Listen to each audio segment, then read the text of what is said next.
നമസ്കാരം. അമേരിക്കൻ ഐക്യനാടുകളുടെ രാഷ്ട്രീയ ഭൂപടത്തിൽ ഡൊണാൾഡ് ട്രംപ് എന്ന നാമം ഉയർത്തുന്ന പ്രകമ്പനങ്ങൾ അതിർത്തി കടന്ന് ആഗോളതലത്തിൽ വലിയ ചർച്ചകൾക്ക് വഴി മാറിക്കൊണ്ടിരിക്കുന്ന കാലഘട്ടത്തിലാണ് നമ്മൾ ജീവിക്കുന്നത്. കുടിയേറ്റ നയങ്ങളിൽ അദ്ദേഹം വരുത്തുന്ന വിപ്ലവകരവും എന്നാൽ വിവാദപരവുമായ മാറ്റങ്ങൾ അന്താരാഷ്ട്ര സമൂഹത്തെ അക്ഷരാർത്ഥത്തിൽ ഞെട്ടിച്ചിരിക്കുകയാണ്. സുരക്ഷാ മുൻകരുതലുകൾ എന്ന ലേബലിൽ നടപ്പിലാക്കുന്ന പുതിയ യാത്രാ വിലക്കുകൾ ഒരു പ്രത്യേക മതവിഭാഗത്തെ, പ്രത്യേകിച്ച് മുസ്ലിം ഭൂരിപക്ഷ രാജ്യങ്ങളെ ലക്ഷ്യം വെക്കുന്നതാണെന്ന ആക്ഷേപം വളരെ ശക്തവുമാണ്. അമേരിക്ക ഫസ്റ്റ് എന്ന നയത്തിന്റെ ഭാഗമായി ട്രംപ് സ്വീകരിക്കുന്ന ഈ കടുത്ത നിലപാടുകൾ ആഗോള കുടിയേറ്റ ചരിത്രത്തിലെ തന്നെ ഏറ്റവും വലിയ പ്രതിസന്ധികളിൽ ഒന്നായിട്ട് മാറുകയാണ്. ലോകമെമ്പാടുമുള്ള മുസ്ലിം ജനതയ്ക്കിടയിൽ വലിയ ആകുലതകൾ പടർത്തുന്ന ഈ നീക്കങ്ങൾ അമേരിക്ക എന്ന ജനാധിപത്യ രാജ്യത്തിന്റെ സഹിഷ്ണുതയുടെയും സാംസ്കാരിക വൈവിധ്യത്തെയും അതിന്റെ സംശയത്തിലാണ് നിഴലിൽ നിർത്തുന്നത്. വംശീയതയും വിവേചനവും കലർന്ന ഈ പുതിയ ഭരണ പരിഷ്കാരങ്ങൾ ആഗോള രാഷ്ട്രീയത്തിൽ ഏതു തരത്തിലുള്ള വിള്ളലുകളാണ് വീഴ്ത്തുക എന്ന് ഗൗരവകരമായ അന്വേഷണമാണ് നമ്മൾ ഇന്ന് നടത്താൻ പോകുന്നത്. നമുക്ക് വീഡിയോയിലേക്ക് വരാം. അമേരിക്കൻ പ്രസിഡന്റ് ഡൊണാൾഡ് ട്രംപിന്റെ പുതിയ കുടിയേറ്റ നയങ്ങളും യാത്രാ വിലക്കുകളും അന്താരാഷ്ട്ര തലത്തിൽ വലിയ ചർച്ചകൾക്ക് തുടക്കമിട്ടിരിക്കുകയാണ്. നിലവിലുണ്ടായിരുന്ന യാത്രാവിലക്ക് പട്ടിക വിപുലീകരിച്ചുകൊണ്ട് 7 രാജ്യങ്ങളെ കൂടി ഉൾപ്പെടുത്തി പുതിയ ഉത്തരവിൽ ട്രംപ് ഒപ്പുവെച്ചു കഴിഞ്ഞു.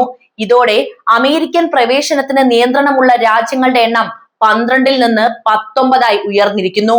സുരക്ഷാ കാരണങ്ങൾ മുൻനിർത്തിയാണ് ഈ നടപടി എന്നാണ് ഔദ്യോഗിക വിശദീകരണം. എങ്കിലും ഇത് അമേരിക്കക്കകത്തും പുറത്തും വലിയ രാഷ്ട്രീയ പ്രതിഷേധങ്ങൾക്കും അതുപോലെ തന്നെ വലിയ വിവാദങ്ങൾക്കും കാരണമായിട്ടുണ്ട്. പുതുതായി പട്ടികയിൽ ഇടം പിടിച്ച രാജ്യങ്ങളിൽ ഭൂരിഭാഗവും മുസ്ലിം ഭൂരിപക്ഷ രാജ്യങ്ങളോ ആഫ്രിക്കൻ രാജ്യങ്ങളോ ആണ് എന്നത് ഇവിടെ ശ്രദ്ധേയമാണ്. ഫലസ്തീൻ അതോറിറ്റി നൽകുന്ന യാത്രാരേഖകൾ കൈവശമുള്ള വ്യക്തികൾക്ക് പൂർണ്ണമായി പ്രവേശന വിലക്ക് ഏർപ്പെടുത്തിയതാണ് ഇതിൽ ഏറ്റവും പ്രധാനപ്പെട്ട മാറ്റങ്ങളിൽ ഒന്ന്. ഇത് അമേരിക്കയിലെ മുസ്ലിം വംശജർക്കിടയിൽ വലിയ ആശങ്കയ്ക്കും രാഷ്ട്രീയ ചർച്ചകൾക്കും വഴി തെളിയിച്ചിട്ടുമുണ്ട്. ഫലസ്തീൻ അഭയാർത്ഥികളെയും മറ്റും ഇത് നേരിട്ട് ബാധിക്കുമെന്നതാണ് മറ്റൊരു വസ്തുത. ഡൊണാൾഡ് ട്രംപിന്റെ 2ാം ഭരണകാലഘട്ടത്തിന്റെ തുടക്കത്തിൽ തന്നെ അമേരിക്കൻ കുടിയേറ്റ നയങ്ങളിൽ വലിയ മാറ്റങ്ങൾ വരുത്തിയിട്ടുണ്ടായിരുന്നു എന്ന കാര്യം നമുക്കറിയാം. 2025 ഡിസംബർ 17 പ്രഖ്യാപിച്ച പുതിയ ഉത്തരവ് പ്രകാരം നിലവിലുള്ള യാത്രാ വിലക്ക് പട്ടികയിൽ 7 രാജ്യങ്ങളെ കൂടി ഉൾപ്പെടുത്തിയിരിക്കുന്നു എന്നതാണ് മാറ്റം. ഇതോടെ അമേരിക്കയിലേക്കുള്ള പ്രവേശനത്തിന് നിയന്ത്രണമുള്ള രാജ്യങ്ങളുടെ എണ്ണം 12-ൽ നിന്ന് 19 എന്ന് നമ്മൾ പറഞ്ഞല്ലോ. സുരക്ഷാ കാരണങ്ങൾ ചൂണ്ടിക്കാട്ടിയാണ് ഈ നടപടി എന്ന് ട്രംപ് ആവർത്തിച്ച് പറയുന്നുണ്ട്. എന്നാൽ ഇത് വലിയ രീതിയിൽ ഇതിനോടകം ചർച്ചയായിട്ടുണ്ട്. ട്രംപിന്റെ ഇസ്ലാമോഫോബിയ എന്ന ഒരു കാര്യമാണ് ആളുകൾ ഏറ്റവും കൂടുതൽ ചർച്ച ചെയ്യുന്നത്. ട്രംപിന്റെ ആദ്യ ഭരണകാലത്ത് തുടങ്ങിയ യാത്രാ വിലക്കുകൾ പ്രധാനമായും മുസ്ലിം ഭൂരിപക്ഷ രാജ്യങ്ങളെ ലക്ഷ്യമിട്ടിട്ട് തന്നെയായിരുന്നു. മുസ്ലിം ബാൻ എന്നറിയപ്പെട്ട ഈ നയം Iran, Iraq, Libya, Somalia, Sudan, Syria, Yemen തുടങ്ങിയ രാജ്യങ്ങളെ ഉൾപ്പെടുത്തിയിട്ടുണ്ടായിരുന്നു. 2021 ജോ ബൈഡൻ ഭരണകൂടം ഈ വിലക്കുകൾ പിൻവലിച്ചുവെങ്കിലും 2024 തെരഞ്ഞെടുപ്പിൽ വിജയിച്ച ട്രംപ് തന്റെ അമേരിക്ക ഫസ്റ്റ് നയത്തിന്റെ ഭാഗമായി ഇവയെ പുനരുജ്ജീവിപ്പിച്ചതാണ് നമ്മൾ കാണുന്നത്. പുതിയ ഉത്തരവ് നിലവിലുള്ള 12 രാജ്യങ്ങളുടെ പട്ടിക വിപുലീകരിച്ചുകൊണ്ട് 7 പുതിയ രാജ്യങ്ങളെ കൂടി ഉൾപ്പെടുത്തുന്നതാണ്. ഇത് തീവ്രവാദ ഭീഷണി തടയാനും കർശനമായ വെറ്റിംഗ്, അതായത് പരിശോധന ഉറപ്പാക്കാനുമുള്ള നടപടിയാണെന്നാണ് വൈറ്റ് ഹൗസിന്റെ വിശദീകരണം വരുന്നത്. ചരിത്രപരമായി നോക്കിയാൽ തന്നെ ട്രംപിന്റെ കുടിയേറ്റ നയങ്ങൾ എപ്പോഴും വിവാദങ്ങൾക്ക് വഴിയൊരുക്കിയിട്ടുണ്ട് അല്ലെ. നമുക്ക് ഇതിനോടകം തന്നെ ഒരുപാട് ഉദാഹരണങ്ങളുണ്ട്. 2016 തെരഞ്ഞെടുപ്പ് പ്രചാരണത്തിൽ മുസ്ലിം കുടിയേറ്റത്തിനെതിരെ കടുത്ത നിലപാടുകൾ സ്വീകരിച്ച ഡൊണാൾഡ് ട്രംപ് തീവ്രവാദികളെ രാജ്യത്ത് പ്രവേശിപ്പിക്കുന്നില്ല എന്ന വാഗ്ദാനം നൽകിയിരുന്നു. എന്നാൽ ഈ നയങ്ങൾ സാധാരണക്കാരായ വിദ്യാർത്ഥികൾ, ഉദ്യോഗാർത്ഥികൾ, കുടുംബങ്ങൾ എന്നിവരെ ബാധിക്കുന്നുവെന്ന വിമർശനവും ശക്തമാണ്. പുതിയ വിലക്കുകൾ ഈ നിലപാടിന്റെ തുടർച്ചയായിട്ട് തന്നെയാണ് നമ്മൾ നോക്കിക്കാണേണ്ടത്.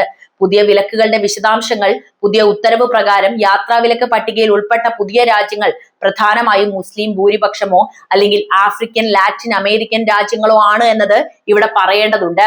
ഇവയിൽ ഭൂരിഭാഗവും സുരക്ഷാ ഭീഷണികൾ, തീവ്രവാദ സാധ്യതകൾ, അപര്യാപ്തമായ രേഖകൾ എന്നിവ ചൂണ്ടിക്കാട്ടിയാണ് ഉൾപ്പെടുത്തിയിരിക്കുന്നത്.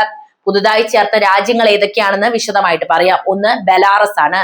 യൂറോപ്യൻ രാജ്യമായ ബെലാറസ് റഷ്യയുമായുള്ള അടുത്ത ബന്ധം കാരണം സുരക്ഷാ ഭീഷണിയായിട്ടാണ് അമേരിക്ക നോക്കിക്കാണുന്നത്. രാഷ്ട്രീയ അസ്ഥിരതയും മനുഷ്യാവകാശ ലംഘനങ്ങളും ഇവിടെ വലിയ പ്രശ്നങ്ങളുമാണ്.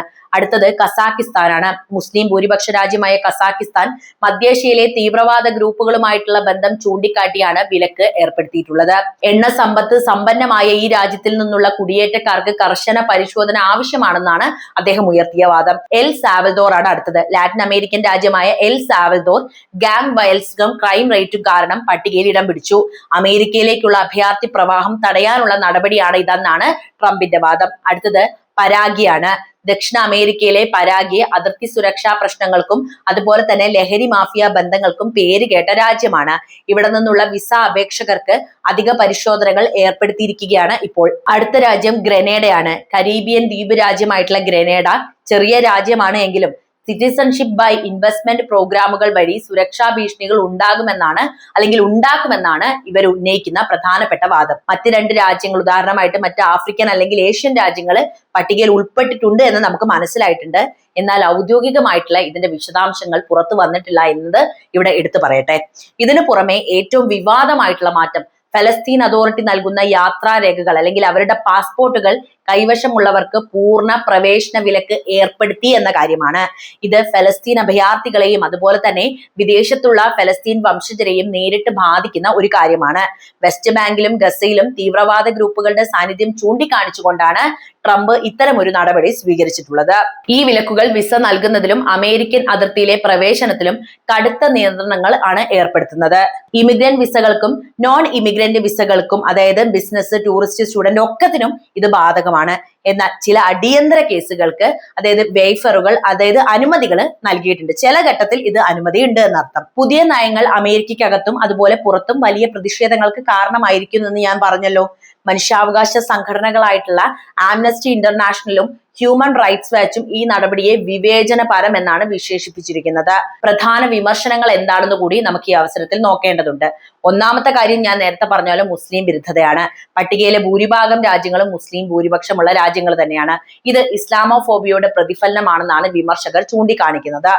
അമേരിക്കൻ മുസ്ലിം സമുദായം ഈ നീക്കത്തെ തങ്ങളുടെ സ്വത്വത്തിന് മേലുള്ള ആക്രമണമായിട്ട് നോക്കിക്കാണുന്നുണ്ട്. രണ്ടാമത്തെ പ്രധാനപ്പെട്ട വിഷയം ഫലസ്തീൻ വിഷയം തന്നെയാണ് അല്ലെ. ഫലസ്തീൻ രേഖകൾക്കുള്ള പൂർണ്ണ വിലക്ക് അമേരിക്കയുടെ ഇസ്രായേൽ അനുകൂല നിലപാടിന്റെ തീവ്ര രൂപം തന്നെയാണ്. ദശാബ്ദങ്ങളായി ഇസ്രായേലിന് പിന്തുണ നൽകുന്ന അമേരിക്ക ഫലസ്തീനി ജനതയുടെ യാത്രാ സ്വാതന്ത്ര്യം നിഷേധിക്കുന്നത് മനുഷ്യാവകാശ ലംഘനമാണെന്ന് ഐക്യരാഷ്ട്രസഭയും മറ്റ് സംഘടനകളും വിമർശിച്ചുകൊണ്ട് രംഗത്ത് വന്നിട്ടുണ്ട്. ഇത് ഇസ്രായേൽ ഫലസ്തീൻ സമാധാന ചർച്ചകളെ ദോഷകരമായി ബാധിക്കുമെന്ന് വിദഗ്ധർ ഇതിനോടകം തന്നെ മുന്നറിയിപ്പും നൽകിയിട്ടുണ്ട്. മറ്റൊരു പ്രധാനപ്പെട്ട കാര്യം ആഗോള ബന്ധങ്ങളാണ്. ഈ വിലക്കുകൾ അമേരിക്കയുടെ അന്താരാഷ്ട്ര ബന്ധങ്ങളെ ദുർബലപ്പെടുത്താമെന്നാണ് വിമർശനങ്ങൾ വരുന്നത്. യൂറോപ്യൻ യൂണിയനും അതുപോലെ ആഫ്രിക്കൻ യൂണിയനും പ്രതിഷേധം രേഖപ്പെടുത്തുകയും ചെയ്തിട്ടുണ്ട്. കുടിയേറ്റക്കാരുടെ ഇടയിൽ അരക്ഷിതാവസ്ഥ സൃഷ്ടിക്കുന്നത് അമേരിക്കൻ രാഷ്ട്രീയത്തിൽ ധ്രുവീകരണം വർദ്ധിപ്പിക്കുമെന്നും ചൂണ്ടിക്കാണിക്കപ്പെടുന്നുണ്ട്. സാമ്പത്തിക ാണ് മറ്റൊരു കാര്യം.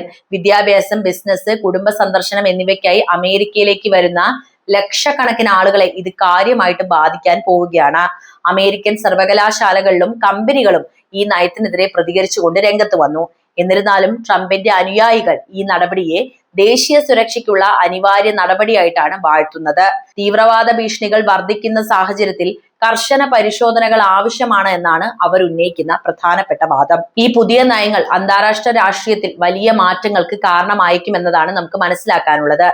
മധ്യേഷ്യയിലെ സമാധാന പ്രക്രിയകൾ, ആഫ്രിക്കൻ അമേരിക്കൻ ബന്ധങ്ങൾ, അതുപോലെ ലാറ്റിൻ അമേരിക്കയിലെ കുടിയേറ്റ പ്രശ്നങ്ങൾ എന്നിവയെല്ലാം ഇത് ബാധിക്കുമെന്നും നമുക്ക് ഇതിൽ നിന്ന് വായിച്ചെടുക്കാം. ലോകത്തെ ഏറ്റവും വലിയ ജനാധിപത്യ രാജ്യമായിട്ടുള്ള അമേരിക്കയിൽ നിന്നുള്ള വിവേചനപരമായ ഇത്തരം നിലപാടുകൾ ആഗോളതലത്തിൽ വിള്ളലുകൾ സൃഷ്ടിക്കുമെന്ന് മനുഷ്യാവകാശ പ്രവർത്തകർ ഇതിനോടകം മുന്നറിയിപ്പും നൽകിയിട്ടുണ്ട്. കാരണം അമേരിക്ക ഇങ്ങനെ ചെയ്യരുതായിരുന്നു എന്നതാണ് പറയുന്നത്.